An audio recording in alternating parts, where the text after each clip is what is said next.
இறையேசுவில் அன்பார்ந்த சகோதர சகோதரிகளே, நம்முடைய அன்றாட வாழ்க்கையிலே நாம் பல்வேறு பயணங்களை மேற்கொள்கின்றோம்.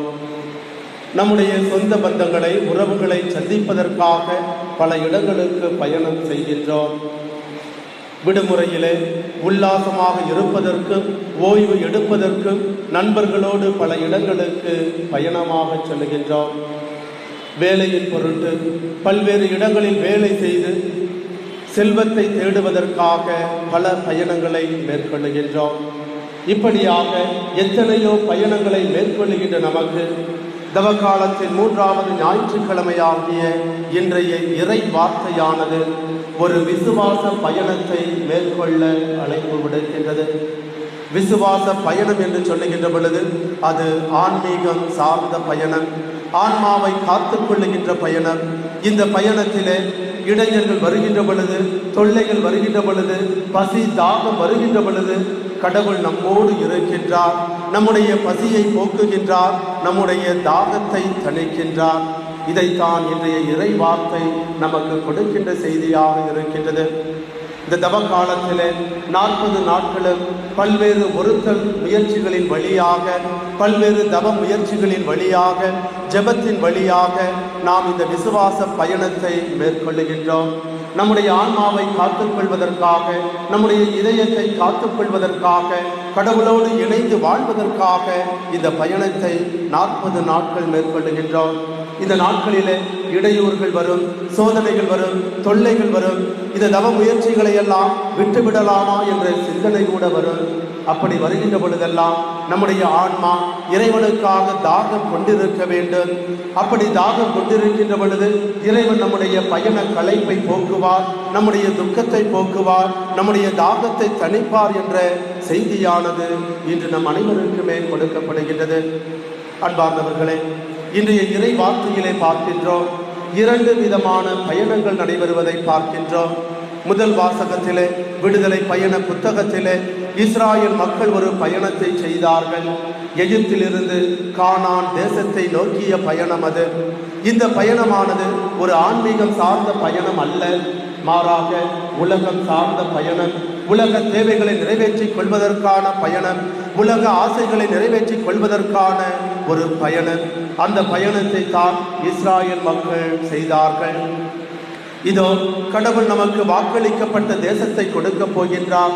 அந்த வாக்களிக்கப்பட்ட நாட்டிலே நமக்கு பாலும் தேனும் கொடுக்கப்படும்.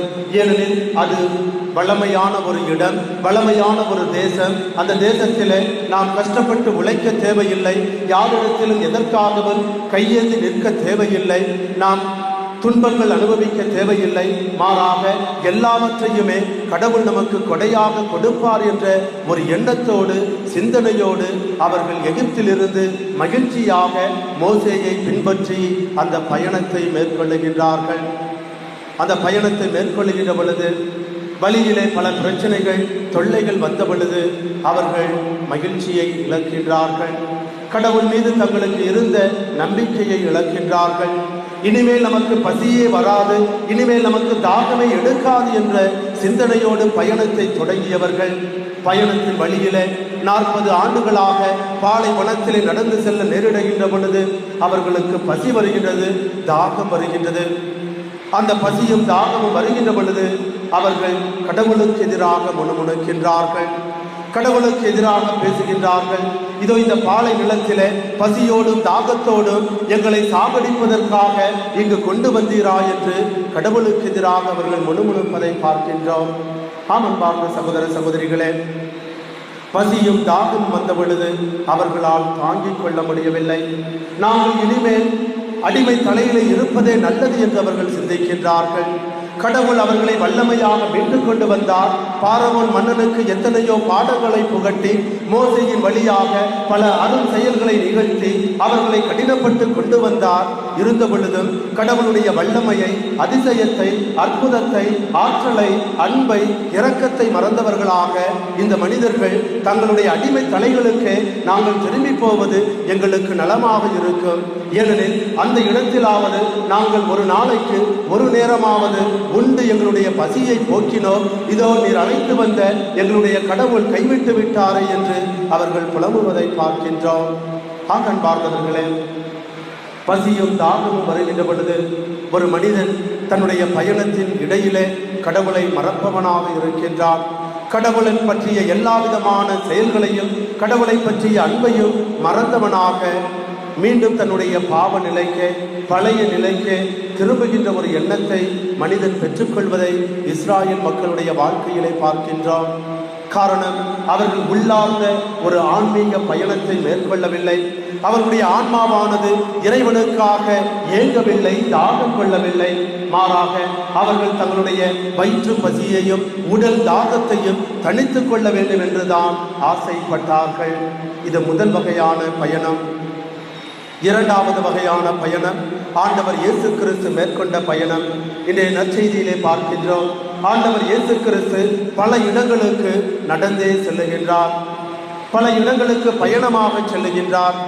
யூதேயா தொடங்கி கலிலேயா வரை அவர் நடந்தே சென்றார் என்று நற்செய்தியானது நமக்கு கூறுகின்றது.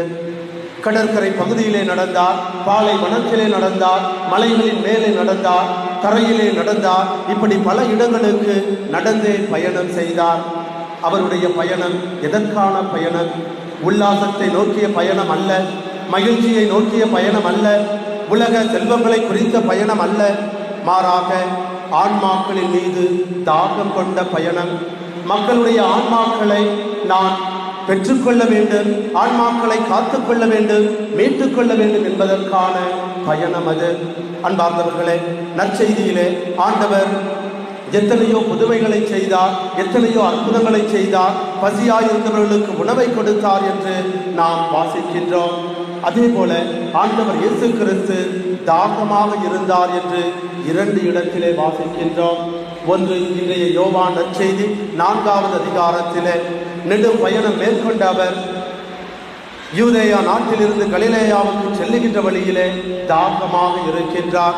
அதே போல 2வது இடம் ஆண்டவர் இயேசு தாகமாக இருந்த இடம் சிலுவையிலே அறையப்பட்டு தொங்கிக் கொண்டிருந்த பொழுது நான் தாகமாக இருக்கின்றேன் என்று சொன்னார். அதே போல ஆண்டவர் இயேசு கிறிஸ்து பசியாக இருந்த இடமும் 2. முதலாவதாக அவர் 40 நாட்கள் நோன்பிருந்து சாத்தானால் சோதிக்கப்படுவதற்கு முன்பாக அவர் பசியோடு இருந்தார் என்று நற்செய்தி சொல்லுகின்றது. இரண்டாவதாக ஆண்டவர் இயேசு கிறிஸ்து பசியாக இருந்த இடம் இன்றைய நற்செய்தி. பயணத்தின் களைப்பு, சோர்வு, பசியும் தாகமும் அவருக்கு வருகின்றது. அப்படி வருகின்ற பொழுது அவர் யாக்கோபு வெட்டிய கிணற்று அருகிலே அமர்ந்து கொள்ளுகின்றார். அந்த கிணற்றிலே தண்ணீர் இருக்கின்றது, ஆனால் அந்த தண்ணீரை குடிக்க முடியவில்லை. காரணம், தன்னுடைய கையிலே எந்த பொருளுமே இல்லை, தண்ணீரை இறைப்பதற்கான வாளி எதுவுமே இல்லை. எனவே தாகத்தோடும் பசியோடும் அமர்ந்திருக்கின்றார். நற்செய்தியானது சொல்லுகின்றது, அவருடைய சீடர்கள் அவருக்கு உணவு வாங்குவதற்காக, சாப்பாடு வாங்குவதற்காக பக்கத்தில் இருந்த நகரத்திற்கு சென்றார்கள் என்று. அன்பார்ந்தவர்களே, ஆண்டவர் இயேசு கிறிஸ்து பசியோடும் தாகத்தோடும் இருந்திருக்கின்றார். ஒரு சில அறிஞர்கள் சொல்வார்கள், ஆண்டவர் இயேசு தம்முடைய மனித இயல்பிலே பசியோடும் தாகத்தோடும் இருந்தார் என்று. ஏனெனில் ஆண்டவர் இயேசு 2 சாயலை கொண்டிருந்தார். மனித சாயல், இறை சாயல். இறை சாயலிலே புதுமைகளை செய்தார், அற்புதங்களை செய்தார், வல்ல காரியங்களை செய்தார். மனித சாயலிலே பசியுற்றிருந்தார், தாகம் கொண்டிருந்தார் என்று. உண்மையிலேயே ஆண்டவர் இயேசு கொண்டிருந்த பசியும் தாகமும் உணவுக்காக அல்ல, தண்ணீருக்காக அல்ல, மாறாக மனித ஆன்மாக்களுக்காக, மனித இதயங்களுக்காக, மனிதர்களுக்கு நிலை வாழ்வை கொடுக்க வேண்டும் என்ற ஒரு தாகம் ஆண்டவருக்கு இருந்தது. அதனால் நாம் பார்க்கின்றோம், இன்றைய நற்செய்தியிலே பசியோடும் தாகத்தோடும் இருந்தவர் தண்ணீர் குடிக்கவில்லை. அந்த பெண்ணானவள் வருகின்றார், அவரிடத்திலே தண்ணீர் கேட்கின்றார். ஆனால் ஒரு நீண்ட உரையாடலானது அங்கு நடைபெறுகின்றது. அந்த சமாரிய பெண்ணுக்கும் ஆண்டவர் இயேசுவுக்கும் இடையே ஒரு பெரிய உரையாடல் நடைபெறுகின்றது. அந்த உரையாடலின் இறுதியிலே பார்க்கின்றோம், அந்த பெண்ணீரும் தண்ணீரை வீட்டிற்கு எடுத்துச் செல்லவில்லை, ஆண்டவரும் தண்ணீரை குடிக்கவில்லை. அந்த பெண்ணானவள் தான் கொண்டு வந்த அந்த காலி குடத்தை அங்கே விட்டுவிட்டு வீட்டிற்கு செல்லுகின்றார். வாளியை போட்டு தண்ணீரை மோக்கவில்லை, ஆண்டவர் இயேசுவுக்கும் கொடுக்கவில்லை, ஆண்டவரும் குடிக்கவில்லை. அதே போல பக்கத்து நகருக்கு சாப்பாடு வாங்க சென்ற சீடர்கள் சாப்பாட்டை கொண்டு வந்து ஆண்டவரிடத்திலே கொடுக்கின்ற பொழுது ஆண்டவர் அந்த சாப்பாட்டை வாங்கி உண்ணவும் இல்லை. பசியோடும் தாகத்தோடும் இருந்தார் என்று வாசிக்கின்றோம். ஆனால் அவர் உண்ணவில்லை, தண்ணீர் குடிக்கவில்லை. காரணம், அவர் தன்னுடைய வயிற்று பசியை போக்க விரும்பவில்லை, தன்னுடைய நாக்கின் தாகத்தை தணிக்க விரும்பவில்லை, மாறாக தன்னுடைய இதய தாகத்தை தணிக்க விரும்பினார். அவருடைய இதய தாகம் என்ன? எல்லா மக்களும் என்னை அன்பு செய்ய வேண்டும், எல்லா மக்களும் என்னை ஏற்றுக்கொள்ள வேண்டும், எல்லா மக்களும் என்னுடைய மீட்பை கண்டுகொள்ள வேண்டும், எல்லா மக்களும் தங்களுடைய பாவ வாழ்க்கையை விட்டுவிட்டு என்னிடத்திலே திரும்பி வர வேண்டும். அதுதான் ஆண்டவர் இயேசு கிறிஸ்து கொண்டிருந்த பசி தாகம். அன்பார்ந்த சகோதர சகோதரிகளே, நமக்காகவே அவர் தாகமுற்றார், நமக்காகவே அவர் பசியுற்றார். ஆண்டவர் இயேசுவுடைய பசியையும் தாகத்தையும் தணிப்பது என்பது நம் ஒவ்வொருவருடைய கடமையாக இருக்கின்றது. நம்முடைய மனமாற்றத்தின் வழியாக, நம்முடைய தீய செயல்களை விட்டுவிடுவதன் வழியாக, நமக்கு வருகின்ற சோதனைகளை வெற்றி கொள்வதன் வழியாக ஆண்டவர் இயேசு கிறிஸ்துவுக்கு நாம் பசியையும் தாகத்தையும் போக்க முடியும். நம்முடைய ஆன்மாவை காத்துக்கொள்வதன் வழியாக, நம்முடைய ஆன்மாவை பரிசுத்த ஆன்மாவாக வைத்து ஆண்டவருக்கு கொடுப்பதன் வழியாக ஆண்டவருடைய பசியும் தாகமும் போகும். ஆம் அன்பார்ந்த சகோதர சகோதரிகளே, ஆண்டவருடைய பசியையும் தாகத்தையும் தணிக்க வேண்டும் என்றால் நம்முடைய ஆன்மா கடவுளுக்காக ஏங்க வேண்டும், நம்முடைய ஆன்மா கடவுளுக்காக தாகம் கொள்ள வேண்டும். அதைத்தான் சமாரிய பெண்ணுடைய வாழ்க்கையிலே பார்க்கின்றோம். அந்த சமாரிய பெண்ணானவள் ஆண்டவரை இயேசுவை மெசியாவாக முதலிலே ஏற்றுக்கொள்ளவில்லை. மாறாக அவள் அந்த கிணற்று அருகிலே வருகின்ற பொழுது ஆண்டவர் இயேசு, அம்மா எனக்கு தண்ணீர் கொடு என்று கேட்ட பொழுது முதலிலே ஆண்டவர் இயேசுவை அவள் ஒரு யூதனாக பார்த்தார். யூதர்களுக்கும் சமாரியர்களுக்கும் எப்பொழுதுமே ஆகாது சண்டை. அவர்கள் உண்டு பழகுவதில்லை, பெண் கொடுப்பதும் இல்லை, எடுப்பதும் இல்லை. யூதர்கள் என்பவர்கள் தங்களையே பெரிய ஜாதிக்காரர்கள் என்று காட்டிக்கொண்டார்கள், சமாரியர்களை தாழ்த்தி நடத்தினார்கள். எனவே அவர்களுக்குள் எப்பொழுதுமே ஒத்து போகாது. இப்படிப்பட்ட சூழ்நிலையிலே யூதராக இருக்கின்ற ஆண்டவர் இயேசு கிறிஸ்து அந்த சமாரிய பெண்ணிடத்திலே வந்து, அம்மா எனக்கு தண்ணி கொடு என்று கேட்கின்ற பொழுது அந்த பெண்ணால் ஏற்றுக்கொள்ள முடியவில்லை. ஒரு யூதனாக இருக்கின்ற பொழுது நீ எப்படி என்னிடத்திலே தண்ணீர் கேட்க முடியும் என்று கேட்கின்றார். அதற்கு ஆண்டவர் சொல்லுகின்றார், நீ கொடுக்கின்ற தண்ணீர் வெறும் தாகத்தை மட்டும்தான் தணிக்கும், ஆனால் நான் கொடுக்கின்ற தண்ணீரோ உனக்கு நிலை வாழ்வை கொடுக்கும். அந்த தண்ணீரை நீ குடித்தாய் என்றால் அந்த தண்ணீரானது உனக்கு உள்ளாக சென்று உன்னுடைய ஆன்மாவிலும் இதயத்திலும் பொங்கி வழிந்து உனக்கு நிலையான வாழ்வை கொடுக்கும் என்று சொல்லுகின்றார். அப்படி சொன்ன பொழுது அந்த பெண்ணானவள் ஆண்டவர் இயேசுவை ஒரு போதகராக ஏற்றுக்கொள்ளுகின்றார். ஐயா, அப்படி என்றால் எனக்கு அந்த தண்ணீரை கொடு என்று சொல்லுகின்றார். இதுவரை ஆண்டவரை யூதன் என்று சொன்ன பெண்மணியானவள் இப்பொழுது ஐயா என்று சொல்லுகின்றார். அப்படி சொல்லுகின்ற பட்சத்திலே ஆண்டவர் சொல்லுகின்றார், உன்னுடைய கணவனை அழைத்து வா, உன்னுடைய கணவனை அழைத்து வா, இந்த வாழ்வு தருகின்ற தண்ணீரை, நிலை வாழ்வை தருகின்ற தண்ணீரை உனக்கு தருகின்றேன் என்று சொல்லுகின்றார். காரணம், அந்த பெண்ணுக்கு கணவன் இல்லை. 5 கணவர்கள் இருந்தார்கள், 5 கணவர்களும் இறந்து போய்விட்டார்கள். அப்படி இறந்து போன பட்சத்திலே அந்த பெண்ணானவள் வேறு ஒரு ஆணோடு வாழ்ந்து கொண்டிருக்கின்றார். தவறான வழியிலே தன்னுடைய காம இச்சையை போக்குவதற்காக, உடல் தாகத்தை தணிப்பதற்காக, உடல் பசியை போக்குவதற்காக வேற்று ஆண் மகனோடு வாழ்ந்து கொண்டிருக்கின்றார். அதை சுட்டி காட்டுவதற்காக ஆண்டவர் அழகாக சொல்லுகின்றார், உனக்கு கணவன் இல்லை, இருந்த பொழுது உன்னோடு இருக்கின்ற ஆண்மகன் உன்னுடைய கணவன் அல்ல என்று சொல்லுகின்றார். அன்பார்ந்தவர்களே, அந்த பெண்ணானவள் இந்த உடல் சம்பந்தமான தாகத்தில் இருந்த பொழுது, உன்னுடைய ஆன்மாவின் தாகத்தை நான் தணிக்கப் போகின்றேன், உன்னுடைய ஆன்மா தணிக்கப்பட வேண்டும், உன்னுடைய ஆன்மாவிற்கு நிலை வாழ்வு வழங்கப்பட வேண்டும் என்று ஆண்டவர் சுட்டி காட்டுவதை பார்க்கின்றோம். உடனே அந்த பெண்ணானவள் சொல்லுகின்றார், இறை வாக்கினர், நீர் ஒரு இறை வாக்கினர் என்று சொல்லுகின்றார், நீர் ஒரு மெசியா என்று சொல்லுகின்றார். தன்னுடைய பாவங்களை சுட்டி காட்டியவுடனே ஆண்டவர் இயேசு கிறிஸ்துவை மெசியாவாக, இறை வாக்கினராக அந்த பெண்மணி ஏற்றுக்கொண்டு தன்னுடைய மனத்தை மாற்றிக்கொள்ளுகின்றார். மாற்றிக்கொள்பவள் என்ன செய்கின்றார்? அவர் வாழ்ந்த ஊரையே மனமாற்றுகின்றார். அந்த ஊருக்கு சென்று அந்த ஊரிலே வாழ்ந்த எல்லா மக்களையும் சந்தித்து, இதோ மெசியா வந்துவிட்டார், இறைவாக்கினர் வந்துவிட்டார், நம்முடைய ஆன்ம தாகத்தை தணிக்கின்ற இறைவன் வந்துவிட்டார், அவரிடத்திலே வாருங்கள், மனம் மாறுங்கள் என்று சொல்லி எல்லா மக்களையுமே மனமாற்றுகின்ற ஒரு பெண்ணாக மாறுவதை பார்க்கின்றோம்.